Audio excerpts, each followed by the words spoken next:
انسانی رشتوں میں جو سب سے اہم رشتہ ہے اور سب سے نازک رشتہ ہے اور سب سے بڑا رشتہ ہے وہ میاں بیوی کا ہے۔ ہم یہ دیکھتے ہیں کہ اللہ تعالیٰ نے انسانیت کی ابتدا میاں بیوی سے فرمائی۔ آدم علیہ السلام اور حوا علیہ السلام، ان کا بنیادی رشتہ میاں بیوی کا قائم فرمایا۔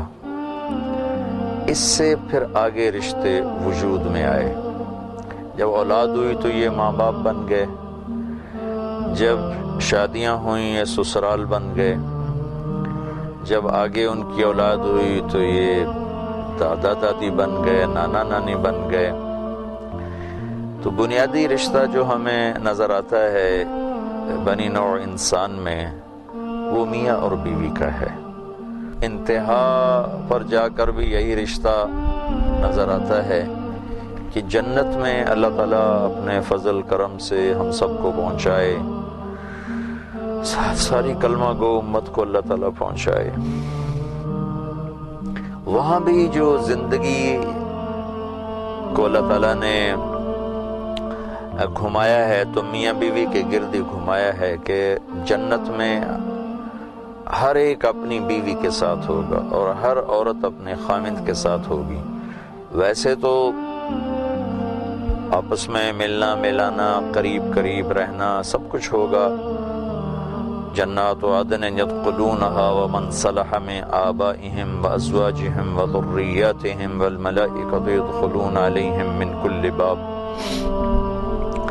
میاں بیوی، ماں باپ، بہن بھائی، بچے بچیاں، اولاد سب ساتھ ساتھ ہوں گے، قریب قریب ہوں گے، لیکن جو رہنے کی بنیاد ہے وہ ہر مرد عورت بطور میاں بیوی الگ الگ رہ رہے ہوں گے۔ تو ابتدا بھی میاں بیوی سے ہے اور انتہا بھی میاں بیوی سے ہے۔ اور بہت سے دنیا میں بغیر شادی کے فوت ہو جاتے ہیں، مرد بھی، عورت بھی، بچے بھی، بچیاں بھی۔ تو اللہ کے محبوب نے فرمایا، اللہ تبارک و تعالی، وہاں جو ان میں جنتی ہوں گے تو ان کا اپنی ثواب دید پر آپس میں ان کے نکاح ہوں گے، پھر ان کو اللہ تعالیٰ جنت میں داخل فرمائیں گے۔ تو ابتدائی رشتہ بھی میاں بیوی ہے اور انتہائی رشتہ بھی میاں بیوی ہے۔ اور یہ ان دو بنیادوں کو اس طرح اللہ تعالیٰ نے مضبوط فرمایا ہے کہ کسی بھی رشتے کی وجہ سے ان دو رشتوں میں نہ دراڑ پڑے، نہ آپس میں پھٹن ہو، نہ آپس میں اختلاف ہو۔ مخالفت، اختلاف رائے تو ہوتا ہے، آپس میں مخالفت یا نفرت یا لڑائی یا جھگڑا کسی شکل میں بھی کسی رشتے کو میاں بیوی کے رشتے میں داخل ہونے کی گنجائش نہیں دی گئی۔ تقدس سب کا ہے۔ میں ایک اور حدیث پیش کرنا چاہتا ہوں کہ سجدہ میرے محبوب صلی اللہ علیہ وسلم کی شریعت میں صرف اللہ کو ہے۔ وہ عبادت کا سجدہ ہو، وہ تعظیم کا سجدہ ہو، صرف اللہ کو ہے۔ اللہ کے سوا کسی کے آگے ماتھا ٹیکنا نہ میرے اللہ نے اجازت دی ہے، نہ میرے محبوب صلی اللہ تعالی علیہ وسلم نے اس کی اجازت دی ہے۔ لیکن ایک عجیب بات آپ نے فرمائی، آپ باغ میں تشریف لے گئے ایک انصاری کے، تو اونٹ کی آپ پہ نظر پڑی تو وہ دوڑتا ہوا آیا اور آپ کو سجدہ کیا۔ تو صحابہ نے عرض کی، یا رسول اللہ، یہ اونٹ آپ کو سجدہ کر رہا ہے تو ہم نہ آپ کو سجدہ کریں؟ تو اس پر آپ نے فرمایا کہ میری شریعت میں اللہ کے سوا اور کسی کے لیے سجدہ جائز نہیں۔ ہاں، اگر میں سجدے کی اجازت دیتا تو میں بیوی سے کہتا اپنے خامد کو سجدہ کرے۔ اس کو آپ یوں بھی فرما سکتے تھے کہ میں اولاد سے کہتا ماں باپ کو سجدہ کرے، میں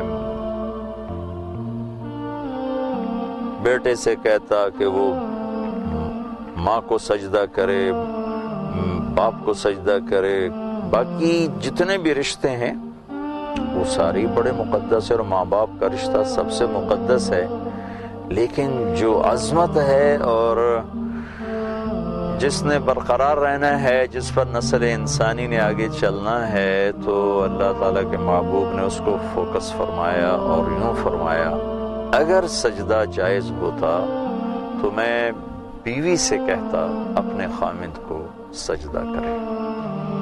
لیکن اس وقت ہمارے ماحول میں یہ دو رشتے خارجی رشتوں کی وجہ سے بڑے متاثر ہو رہے ہیں۔ کہیں تو ایسا ہے کہ لڑکے کے والدین وہ اس رشتے میں اتنا داخل ہو جاتے ہیں کہ میاں بیوی کا رشتہ یا ٹوٹ جاتا ہے یا انتہائی تکلیف دہ بن جاتا ہے۔